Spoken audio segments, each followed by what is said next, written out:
ஐயா வணக்கம் ஐயா. வணக்கம் வணக்கம் வணக்கம். தமிழ்நாடு திரைப்பட பாடலார் சங்க சார்பாக ஐயா இன்னைக்கு சந்திக்க வந்திருக்கோம். ஏன் சந்திக்க வந்திருக்கோம்னா, ஐயாவுக்கு நாளைக்கு 90வது பிறந்த நாள். 90 வசனங்களை பார்த்த ஒரு மிகப்பெரிய கவிஞர். இது ஜீவாவுடைய மக்கள் கவிஞர் ஜீவா அவர்களுடைய சீடனாக கிட்டத்தட்ட 80 ஆண்டுகள் அவரோட பயணிச்சவர். அது மட்டும் இல்ல, ஐயா இந்த தாம்பரம் பகுதியில் இருக்கிற மாபெரும் தலைவர்களாக அமைச்சர்களாக பேசப்படுகிற எல்லா தலைவர்களையும் உருவாக்கிய ஒரு கவிஞர் யாருன்னா நம்ம மக்கள் கவிஞர் மக்கள்தாசன் ஐயா தான். இங்க தெரியாத ஆட்களே இல்லை. அது மட்டும் இல்ல, தனக்கு இருந்த தன்னுடைய நிலங்களை தொழிலாளர்களுக்காக எல்லாவற்றையும் பிரித்து கொடுத்து விட்டு கடைசியில் இருக்கிற ஒரு 450-500 சதுர அடியில் தான் தன்னுடைய வீடை கட்டி கொண்டு வாழ்ந்து வருகிற மிகப்பெரிய கவிஞர். அவர் தன்னுடைய இயற்பெயரை ஜீவாதாசன் என்று மாற்றிக்கொள்கிறார். அந்த சூழலே ஜீவா அவர்கள், என்னுடைய பெயரெல்லாம் நீ வைக்கக்கூடாது, நாம் எல்லாம் மக்களுக்காக உழைத்துக் கொண்டிருக்கிறோம், எனவே உன் பெயரை மக்கள்தாசன் என்றுதான் வைத்துக் கொள்ள வேண்டும் என்று ஜீவா அவர்களால் பெயர் சூட்டப்பட்ட மிகப்பெரிய கவிஞர். அவர் திரைப்படத்துறையில கிட்டத்தட்ட ஒரு 20 படங்களும் ஒரு 25 தனிப்பாடல்களும் எழுதி அதற்கான காப்பீடு தொகையை தொடர்ந்து 10 ஆண்டுகளாக பெற்று வருகிற கவிஞர் தான் மக்கள்தாசன்.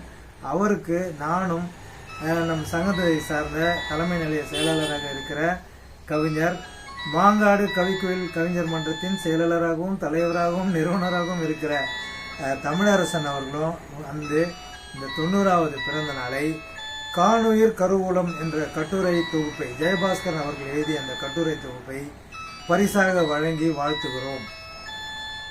ஐயா இந்தாங்க ஐயா, உங்களுடைய 90வது பிறந்த நாள்ல நீங்க 90 வருடம் உங்களுடைய அனுபவத்தை நீங்க விரைவில் புத்தகமா எழுதணும். அதுக்கு என்ன வேணும்னு சொல்லுங்க, நான் ஒரு ஆள் அனுப்புறேன். அவங்களுடைய அனுபவங்களை சொன்னீங்கன்னா அவங்க புத்தகமா தயார் பண்ணிடுவாங்க.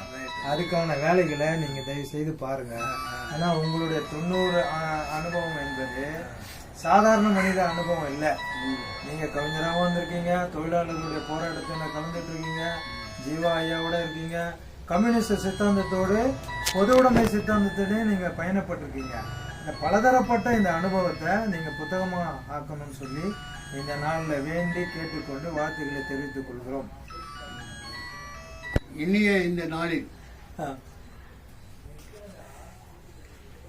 எங்களுடைய பாடலாசிரியர் தலைவர் தமிழினதன் அவர்களை மூலமாக அவர்கள் வாயாலேயே நான் வாழ்த்துக்களை பெறுகின்ற மிகப்பெரிய பாக்கியவனாக ஆகிவிட்டேன். எனக்கு இது மிக்க மகிழ்ச்சியாக இருக்கிறது. இது காலத்தால் நான் பெற்ற ஒரு நல்லிணக்க பரிசு. இது எத்தனை கோடியும் பெறும் அளவில்லாத அந்த பரிசு, அந்த வார்த்தை அவர் வாயாலே நான் வாழ்த்து பெற்றிருக்கிறேன். இந்த நேரத்தில் என்னை வாழ்த்துவதற்காக உடன் ஒரு பெரிய கவிஞர் தமிழரசன் அவர்கள்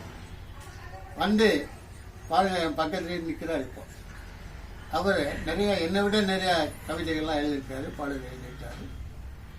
அவரும் என்னை இன்றைய தினம் வாழ்த்தியமைக்காக மிக்க மகிழ்ச்சி அடைகிறேன். திருப்பி அவருக்கு என் சார்பாக வாழ்த்துக்களை தெரிவித்துக் கொள்கிறேன். நீங்க ஒரு 2 வார்த்தை பேசு. இந்த வாய்ப்பு மிகப்பெரிய வாய்ப்பு.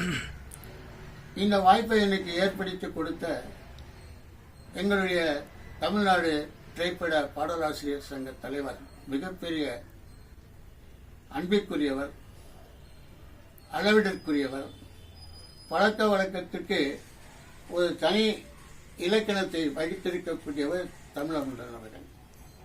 அவர் எங்களுக்கு பாடலாசிரியர் சங்க தலைவராக கிடைத்தது எங்களுடைய தலைமுறையிலே மிகப்பெரிய பரிசாக கருதுகிறேன். கருதுவது மட்டுமல்ல, அது உண்மையும் கூட 100க்கு 100 என்பதை நான் சரியாக சொல்லிக்கொள்ள ஆசைப்படுகிறேன். நீங்க பேசுங்க தம்பி.